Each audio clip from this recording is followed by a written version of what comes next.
একটা স্কুটার কেনার আগে মানুষের আসলে অনেক ধরনের কনফিউশন থাকে যে এই স্কুটারটা কিনবো নাকি ওই স্কুটারটা কিনবো। আসলে প্র্যাকটিক্যালি প্রতিটা স্কুটারেরই কোনো না কোনো ডাউন সাইড থাকেই। বিসমিল্লাহির রহমানির রহিম। আশা করি সবাই ভালো আছেন। একটা স্কুটার কেনার আগে মানুষের আসলে অনেক ধরনের কনফিউশন থাকে যে এই স্কুটারটা কিনবো নাকি ওই স্কুটারটা কিনবো। কোনো একটা স্কুটার মোটামুটি পছন্দ হইলে দেখা যায় যে ওই স্কুটারের কোনো না কোনো নেগেটিভ সাইড চোখে পড়ে, আবার দেখা যায় যে তারই কম্পিটিটর আরেকটা স্কুটারের ওই নেগেটিভ সাইডগুলো নাই, কিন্তু ওই স্কুটারে দেখা যায় যে অন্য দিক দিয়ে কোনো না কোনো নেগেটিভ সাইড থাকে। আসলে প্র্যাকটিক্যালি প্রতিটা স্কুটারেরই কোনো না কোনো ডাউন সাইড থাকেই। মানুষ হিসেবে আমরা যেরকম সব দিক দিয়ে পারফেক্ট হতে পারি না, একইভাবে কোনো স্কুটারেরই আসলে সব দিক দিয়ে পারফেক্ট হওয়া পসিবল না। কয়েকটা উদাহরণ দেই, যেরকম 110 সিসি সেগমেন্টের যে স্কুটারগুলো আছে, বাজারে প্রচলিত 110 সিসি স্কুটারগুলোর মধ্যে টিভিএস উইগোটা আমার সবচেয়ে বেশি পছন্দের। টিভিএস উইগো পছন্দ হওয়ার কারণ হচ্ছে এটার মেটাল বডি, দুইটাই 12 সাইজের চাকা, স্টোরেজও ভালো, মাইলেজও যথেষ্ট ভালো 110 সিসি হিসেবে। কিন্তু অনেকের সাথেই কথা বলে যেটা জানছি সেটা হচ্ছে এটার ব্রেকিংটা আশানুরূপ ভালো না। কারণ হচ্ছে এটাতে কোনো ডিস্ক ব্রেক নাই, দুইটাই ড্রাম ব্রেক। তো ড্রাম ব্রেকগুলো যদি ঠিক সময়ে টাইট না করা হয়, কয়েকদিন পর পর দেখা যায় যে এটা লুজ হয়ে থাকে। তো লুজ হইলে ড্রাম ব্রেকটা ঠিক মতো কাজ করে না, এই জায়গায় ব্রেক ধরলে 10 হাত দূরে গিয়ে ব্রেকটা হয়। তো আমার এক ক্লোজ রিলেটিভ এই ড্রাম ব্রেকের ইস্যুটাও আমাকে বলছে যে এটা যদি শুধু ডিস্ক ব্রেক হইতো তাহলে এটা একটা চমৎকার স্কুটার হইতো। আমার কাছে স্কুটারটা অনেক ভালো লাগে, কিন্তু এই জিনিসটা আসলে একটা ডাউন সাইড যে একটা ডিস্ক ব্রেক নাই। তার উপরে মিটারটাও ডিজিটাল মিটার না, অ্যানালগ মিটার। এখন যে পরিমাণ দাম হয়েছে স্কুটারটার, এই দামে ডিজিটাল মিটার হওয়া উচিত ছিল। পছন্দের স্কুটার হওয়া সত্ত্বেও এই ডাউন সাইডগুলা টিভিএস উইগোতে আছে, তো এটা মেনে নিতেই হবে। তারপরে ধরেন 110 সিসি রেঞ্জের আরেকটা স্কুটার হচ্ছে রানারের স্কুটি। একটা সময়ে খুবই অ্যাফোর্ডেবল একটা প্রাইসে স্কুটিটা পাওয়া যেত বাজারে, যদিও এখন প্রাইস অনেক বেশি। এটার আবার ডিস্ক ব্রেক থাকলেও মাইলেজের দিক দিয়ে একদম বাজে অবস্থা। রানার স্কুটিতে মাইলেজ 20 থেকে 35-এর ভিতরেই দেখছি আমি। তো যারা 20, 22, 24 পায় তাদের জন্য একটা বড় হেডেক। যদিও অ্যাফোর্ডেবল প্রাইসে স্কুটারটা পাওয়া যায়, কিন্তু তারপরেও মাইলেজ এত কম হইলে আসলে ইন দ্য লং রানে তো আসলে ভোগাবেই। ব্রেকিং ঠিক আছে, ডিস্ক ব্রেক, পাওয়ারফুল একটা ইঞ্জিন, আসলে ছোট হইলেও দেখা যায় যে খুব ভালো স্পিড তুলতে পারে। সিটটাও আরামদায়ক, তবে একটু আমার মতো বড় সড়ো মানুষ হলে আবার সেটা কষ্ট হয়ে যাবে। যারা ছোটোখাটো মানুষ অথবা মেয়েদের জন্য স্কুটারটা পারফেক্ট, বাট মাইলেজ একটা বড় ইস্যু। সার্ভিসিং নিয়েও অনেকের কমপ্লেন আছে। তো এই টুকটাক জিনিসপত্র মিলাই দেখা যায় যে স্কুটি যেরকম কেনা হয় আবার বিক্রিও হয় প্রচুর পরিমাণে। তো যার বাজেট স্বল্প তার তো এইসব ডাউন সাইড মেনে নিয়েই তারপরে কিনতে হবে, উপায় নাই। তারপরে ধরেন আসে হিরোর স্কুটারগুলা। হিরো আসলে কি মনে করে তিনটাই 110 সিসি সেগমেন্টের স্কুটার বাংলাদেশের বাজারে ছেড়ে রাখছে আমি ঠিক জানি না। সবগুলো নিয়ে কথা বলবো না, শুধু নতুন যেটা আসছে হিরো জুম এক্সটেক, এটা নিয়ে কথা বলি। স্কুটারটা দেখতে অনেক সুন্দর, ডিস্ক ব্রেক আছে, তারপরে ধরেন ড্যাশবোর্ডটাও ডিজিটাল। কিন্তু প্রাইসিংটা একটু খেয়াল করেন, 110 সিসি সেগমেন্টের একটা স্কুটার 1,85,000 টাকা দিয়ে কিনে রেজিস্ট্রেশন করে 2 লাখ টাকার উপরে গিয়ে পড়বে। তো 110 সিসি স্কুটারের জন্য দামটা অবশ্যই বেশি। হিরোর যে ব্র্যান্ড ভ্যালু সেটার কথা চিন্তা করে বললাম, কেননা হিরোর যে বাইকগুলো আছে, ধরেন এখন হিরোর খুব সুন্দর একটা বাইক আসছে এক্সট্রিম 125 সিসি, যেটা ওইটার দামও হচ্ছে এই 110 সিসির স্কুটারের চেয়ে কম। তো ওই বাইকটা খুবই অ্যাট্রাকটিভ, সেই তুলনায় স্কুটারটাকে আসলে কিছুই মনে হয় না। আবার হিরোর সার্ভিস সেন্টার নিয়ে অনেকেরই তিক্ত অভিজ্ঞতা আছে। পার্টস অ্যাভেলেবিলিটির একটা বিষয় আছে যে ঠিক সময়ে পার্টস পাওয়া যায় না।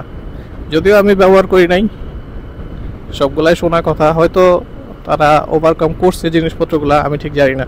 যেহেতু স্কুটারটা নতুন আসছে, ইউজার এক্সপিরিয়েন্স তেমন একটা পাওয়া হয়নি আমার। তবুও যেগুলো শুনছি যে মাইলেজ হয়তো 30 থেকে 35-এর ভিতরেই। তো মাইলেজটাও যে আহামরি খুব ভালো সেটাও বলা যায় না, অ্যাভারেজ আর কি। তো এত দাম দিয়ে একটা স্কুটার কিনে অ্যাভারেজ মাইলেজ পাইলে তো একটু কষ্ট লাগবে, স্বাভাবিক। তো এই সমস্ত ডাউন সাইড মেনে নিয়েই স্কুটারটা কিনতে হবে। তারপরে ধরেন হিরোরই আরেকটা scooter, Hero Maestro Edge. Hero Maestro এজের দাম আর হিরো জুমের দাম প্রায় কাছাকাছি, মনে হয় 10,000 টাকা ডিফারেন্স।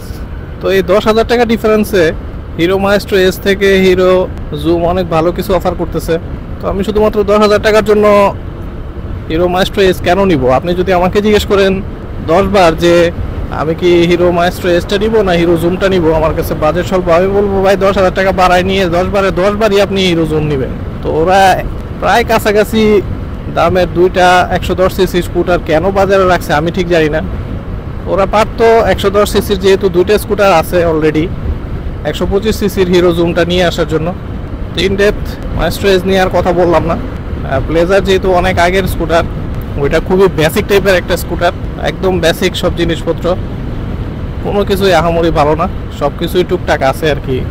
মানে স্বল্প দূরত্বে যাতায়াত, বাজার, বাচ্চাদের স্কুলে আনা নেওয়া, এগুলা করার জন্য হয়তো প্লেজারটা ইউজ করা যাইতে পারে, বাট ওটার ভিতরে আসলে আহামরি কোনো ভালো ফিচার নাই। 110 সিসি সেগমেন্টে আরেকটা স্কুটার আছে হোন্ডা ডিও ডিএক্স। ইন্ডিয়ার বাজারে সবচেয়ে বেশি হোন্ডার যে স্কুটারটা চলে সেটা হচ্ছে অ্যাক্টিভা। ওরা অ্যাক্টিভাটা না নিয়ে এসে কী কারণে ডিও ডিএক্সটা আনছে এটা সহজেই অনুমেয়, যেহেতু অ্যাক্টিভাটা ওই দেশে ভালো চলতেছে, ডিও ডিএক্সটা খুব বেশি মার্কেটে চলতেছে না, তাই বাংলাদেশে পাঠায় দাও।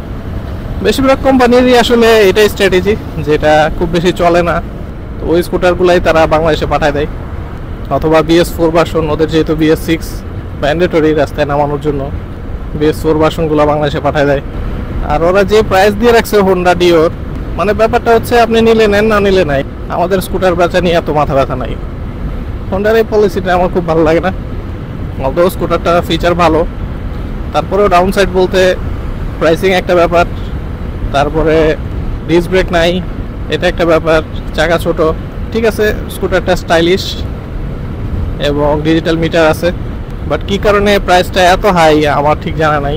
ওরা কোন যুক্তিতে প্রাইসটা এত হাই করে রাখছে আমি ঠিক জানি না। আমার কাছে খুব বেশি ভালো লাগে না জিনিসপত্রগুলো, যে ফিচার দিব না, প্রাইস একটা হাই করে রাখবো শুধুমাত্র ব্র্যান্ড ভ্যালুর জন্য। তো এই হচ্ছে হোন্ডা ডিওর ডাউন সাইডগুলা। আরেকটা স্কুটার যেটা হচ্ছে রেজেডার ইয়ামাহার 113 সিসিটা বাংলাদেশে সম্ভবত এখন অ্যাভেলেবেল না, সো ওইটা নিয়ে আর কথা বলতেছি না। এরপরে যদি 125 সিসি সেগমেন্টের স্কুটারগুলো নিয়ে কথা বলি, একটা আছে হচ্ছে এপ্রিলিয়াটা মানুষ যেই কারণে পছন্দ করে সেটা হচ্ছে ইঞ্জিনটা, পাওয়ারফুল একটা ইঞ্জিন, চাকা বড়। মানে যাদের মোটর সাইকেল কেনার শখ ছিল, ফ্যামিলির কারণে বা কোনো কারণে কিনা সম্ভব হচ্ছিল না, আমি খেয়াল করে দেখছি যে এপ্রিলিয়া SR 125টা তারাই বেশি কিনে।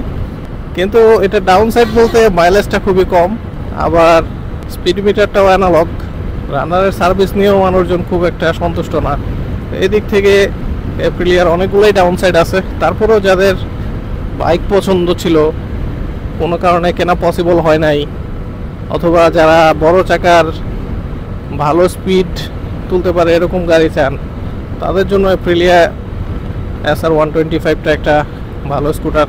তবে ওই যে ডাউন সাইডগুলো বললাম, ওই জিনিসপত্রগুলো মাথায় রাখতে হবে কেনার আগে।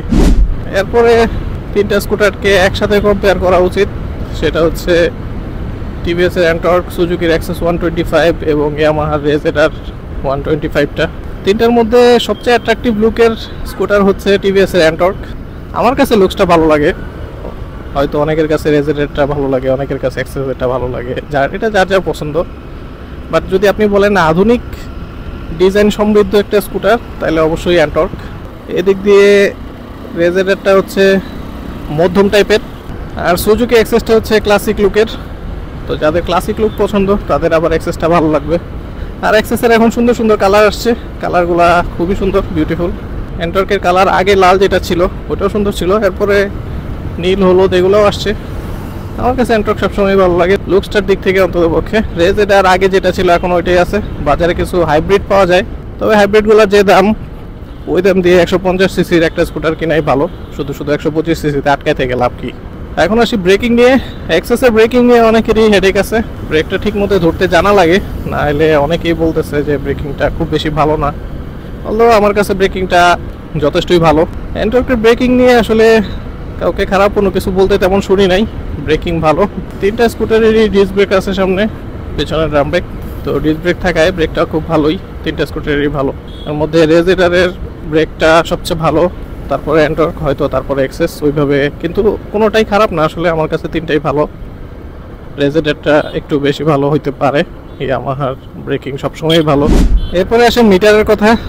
টিভিএস এন্টর্কে ফুল ডিজিটাল মিটার, রেজেডারেও তাই, কিন্তু সুজুকি এক্সেসে স্পিড মিটারটা অ্যানালগ আর ট্রিপ মিটার, ক্লক এগুলো আবার ডিজিটাল। অনেকটা ক্লাসিক ভাইব রাখার চেষ্টা করছে আর কি। চাকার ক্ষেত্রে এন্টর্কের দুইটা চাকাই 12 সাইজের, আর রেজেডার বলেন এক্সেস বলেন দুইটারই ফ্রন্টে 12 পিছনে 10। কমফোর্টের কথা যদি বলি, এক্সেসের সিটটা অনেক বড়, সাথে লেগ স্পেস এবং আন্ডার সিট স্টোরেজ অনেক বেশি। এদিক দিয়ে কমফোর্টের দিক দিয়ে এক্সেস ভালো, কিন্তু টিভিএস এন্টর্কের লেগ স্পেসটা তুলনামূলক ছোট, একটু কনজেস্টেড। সিটটাও হচ্ছে রেসিং একটা ভাইব আনার চেষ্টা করছে, তো একটু চিকন করছে, তবে কমফোর্টেবল না তা না, ভালোই কমফোর্টেবল, কিন্তু লেগ স্পেসটা একটু ছোট, স্টোরেজটাও একটু কম। আর রেজেডার পড়ছে মাঝখানে, স্টোরেজটাও মাঝামাঝি, কমফোর্টটাও মাঝামাঝি, সিটটা ভালোই আরামদায়ক। তিনটাতেই এলইডি লাইট, হেডলাইট এলইডি হওয়ায় রাস্তায় ভালোই ভিজিবিলিটি দেয়, কিন্তু কোনোটাই আসলে হাইওয়ের জন্য পারফেক্ট না। হাইওয়েতে রাইড করতে হলে আপনাকে ফগ লাইট লাগাই দিয়ে হবে। ফুয়েল কনজাম্পশনের দিক থেকে এন্টর্কের মাইলেজ অনেক কম রেজেডার আর এক্সেসের তুলনায়। রেজেডার এক্সেসে 45 থেকে 55 পর্যন্ত মাইলেজ পাওয়া যায়, সেইখানে টিভিএস এন্টর্কের অ্যাভারেজ মাইলেজ হচ্ছে 35। কেউ হয়তো একটু বেশি পায়, কেউ একটু কম, কারো কারো 30-এর নিচেও চলে যায়, কারো কারো 37, 38, 40 পর্যন্ত থাকে, তবে খুব বেশি না, এরকমই হয়তো অ্যাভারেজ 35 ধরেই আপনার হিসাব করতে হবে। মাইলেজের দিক থেকে এন্টর্কটা একটু পিছিয়ে আছে। এন্টর্কের সুবিধা হচ্ছে রেডি পিক আপটা অনেক ভালো, এর জন্য স্পিডটা খুব তাড়াতাড়ি তোলা যায়, ওভারটেকিং করতে ইজি হয়। হাইওয়েতে রাইড করার জন্য যেটা খুবই দরকারি একটা জিনিস। এমন না যে এক্সেস এবং রেজেডারে স্পিড তোলা যায় না, স্পিড ভালোই ওঠে, আমি শুধু রেডি পিক আপটার কথা বললাম আর কি। টপ স্পিড মোটামুটি তিনটারই প্রায় সমান, হয়তো 105-10। এন্টর্কে অনেকেই একটু বেশি পায়, তবে স্কুটার আমার মনে হয় না টপ স্পিডের জন্য কেউ কিনে, সো এই জিনিসটা নেগলিজেবল। ডিউরেবিলিটির দিক থেকে এক্সেস ভালোই শক্তপোক্ত, রেজেডারটাও মোটামুটি। এন্টর্কের ডিউরেবিলিটি নিয়ে অনেকেরই কোশ্চেন আছে, অটো এসে লাগাই দিলেই নাকি ভেঙে যায়। আমি সঠিক জানি না, তবে অনেকের কাছ থেকে কমপ্লেন পাইছি, এই জন্য জিনিসটা জানানো। এবার আসি প্রাইসিংয়ের ব্যাপারে। সুজুকি এক্সেস এবং এন্টর্ক দুইটারই প্রাইস একই রকম, 2 লাখ টাকার আশেপাশে বাজেটে। আমার মনে হয় এক্সেস এবং এন্টর্কের দাম বর্তমান বাজারের প্রাইস রেস অনুযায়ী ভালো, বাংলাদেশের জন্য ঠিক আছে, বাট অবশ্যই বাইকের কমিউনিটি যদি হিসাব করি, বাইকের তুলনায় স্কুটারের দাম অনেক বেশি।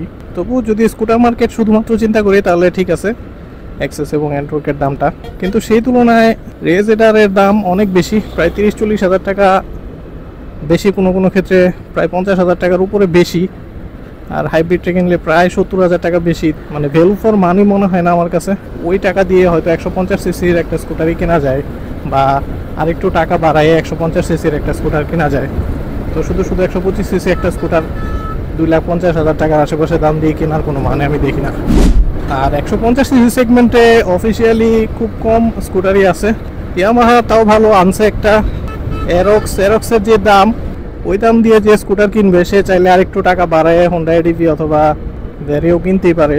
এরক্সের তুলনায় আমার মনে হয় ওই স্কুটারগুলো ভালো। ম্যাক্সি স্কুটার যেহেতু ফুয়েল ট্যাঙ্কটা অনেক বড়, এরক্সের সেই তুলনায় ফুয়েল ট্যাঙ্কটা ছোট, এটা একটা অবশ্যই down side. Official service centre যদিও আছে সব জায়গায়, কিন্তু এরক্স ঠিক করার মতো টেকনিশিয়ান আমার মনে হয় না সব সার্ভিস সেন্টারে আছে। আর এপ্রিলিয়া 150 আর ভেসপা 150 যে সমস্ত স্কুটারগুলো আছে, ওগুলা যে পরিমাণ তেল খায় এটা অবশ্যই একটা কনসার্নের বিষয়। মাইলেজটা আসলে ভালো না হলে দিন শেষে একটু খারাপ লাগেই।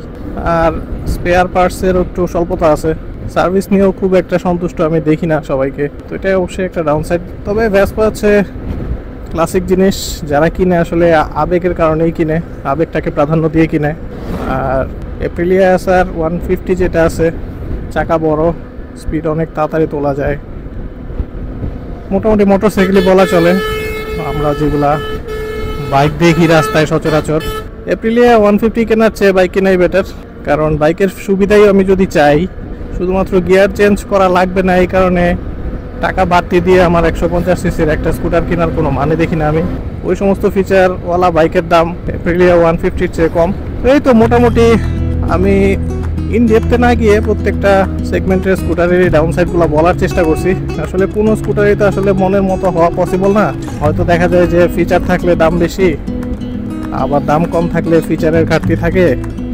তো এই আর কি, সব মিলাই যদি ঠিক করে থাকেন যে স্কুটারই কিনবেন, তাহলে আগে বাজেটটা ঠিক করেন, তারপরে আপনার প্রায়োরিটি সেট করেন, তারপরে কোনটা ডাউন সাইড আছে না আছে ওগুলোর দিকে আসলে এত মাথা না ঘামায় আপনার প্রায়োরিটি অনুযায়ী আপনি স্কুটার কিনেন, কারণ সব প্রায়োরিটি ফুলফিল করতে পারবে এমন স্কুটার বাজারে নাই। তো এই অল্প সময়ের মধ্যে মোটামুটি অফিসিয়ালি যে সমস্ত স্কুটারগুলো পাওয়া যায় সেই সমস্ত স্কুটারগুলো ডাউন সাইডগুলো বলার চেষ্টা করছি। যেহেতু আমি সুজুকি অ্যাক্সেস চালাই, সুজুকি অ্যাক্সেসের ডাউন সাইড যেগুলো আছে, যে প্রবলেমগুলো আমি ফেস করছি, এগুলো নিয়ে ইন ডেপথ আমার একটা ভিডিও আছে, চাইলে সেটাও দেখে আসতে পারেন। সবাই ভালো থাকবেন, সুস্থ থাকবেন, সাবধানে আপনাদের স্কুটার রাইড করবেন। আজকে এই পর্যন্তই। আল্লাহ হাফেজ, আসসালামু আলাইকুম, হ্যাপি স্কুটারিং।